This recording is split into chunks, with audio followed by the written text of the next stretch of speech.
I'm now going to switch gears a little bit because from the Premier League to the US men's national team, they're playing again. They're squeezing in one more game in 2020. Obviously, big success in November with the draw at Wales and the win against Panama, which really kind of lifted optimism levels around the US men's national team fan base.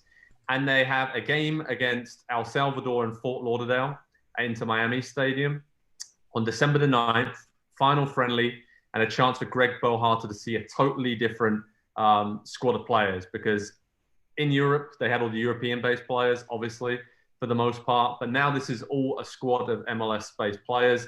And Nick, I know you've written a lot about this on Pro Soccer Talk with your analysis on what the lineup could look like.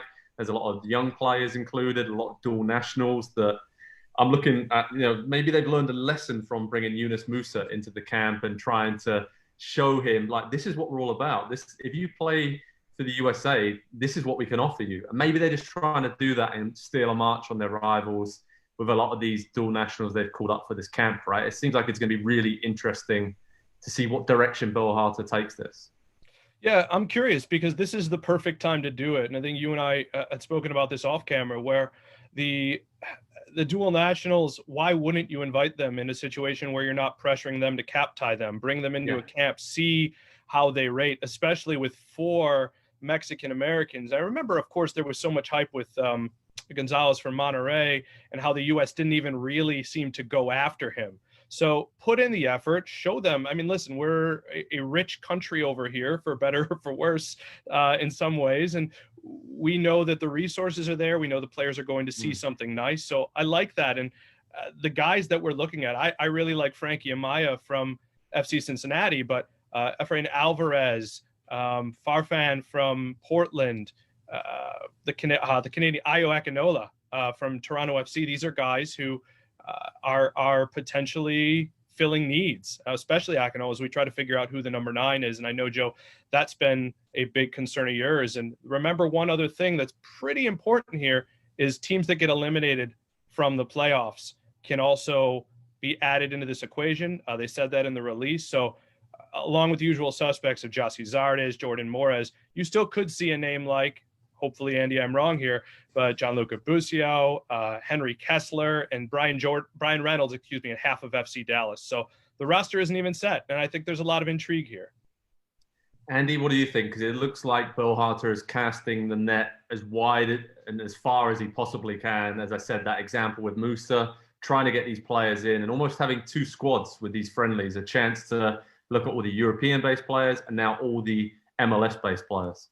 Especially at the forward position, right? Because we saw last month the absence of a true center forward with Josh Sargent not in camp. And even when he is in camp, Josh Sargent, there's just one of him. And so you need 2 or 3 or 4 strikers in a squad. And I think Jossie Zardes would probably be penciled in as maybe even the starter. I think if they played a meaningful game tomorrow that they had to win to, say, qualify for the World Cup or something like that, but filling out the rest of that and who is somebody that can, long-term grow into more, of an important role at that position, I think is a very important thing to figure out, because for as good as Christian Pulisic is and the rest of the strong midfield with Tyler Adams and Weston McKennie and everyone, you still got to find somebody to put the ball in the back of the net. And so based on what we've seen in MLS this year, Ayo Akinola obviously had a very good season. Daryl DK down in Orlando as well. Be very, very interested to see what he looks like in the red, white, and blue, and how he kind of adapts to Greg Berhalter's system. And that'll be the most important thing.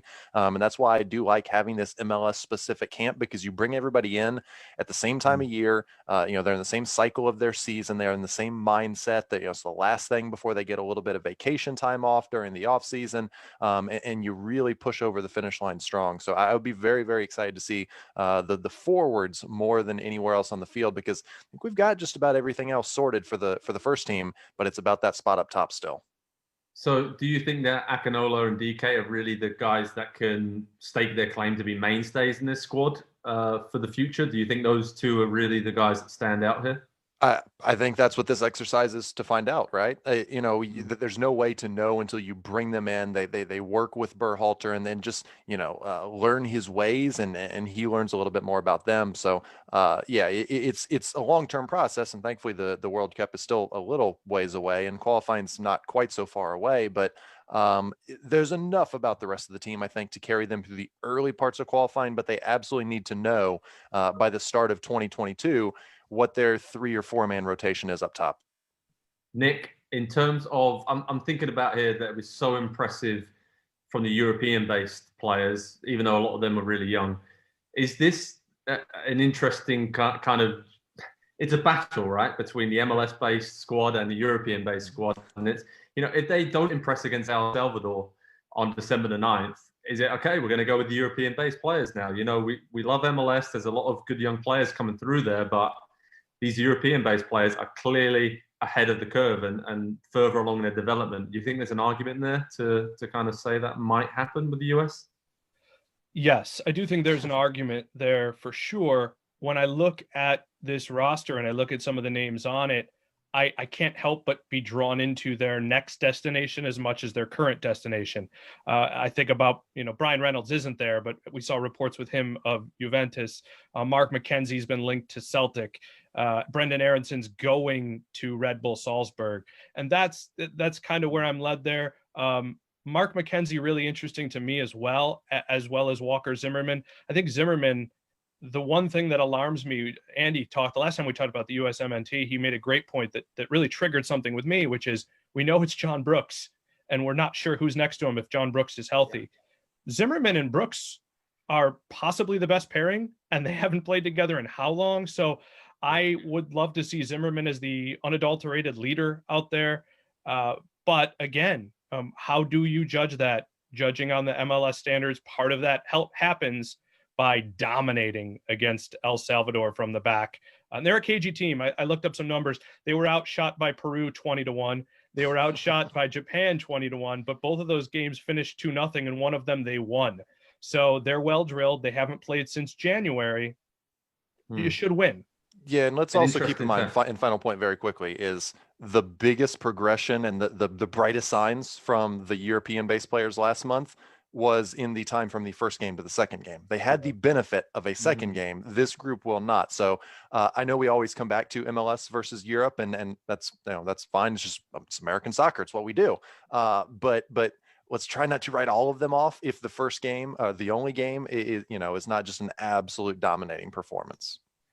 We know that fans are going to be doing that anyway, so we'll try our best to stay very, open-minded about these young players that we're going to be very excited to see as the U.S. men's national team host El Salvador on December the 9th, as we get one more chance to see the U.S. in action in 2020. And I think we're all looking forward to that, right, to see how good these young prospects can be. Hi there, I'm Rebecca Lowe. Make sure you subscribe to watch highlights all season long, and always join us every weekend at 7 a.m. on NBCSN for Premier League mornings. Plus, make sure you subscribe to Peacock Premium as well, where you can watch exclusively live 175 games and same-day on-demand replays of all 380 Premier League matches as well.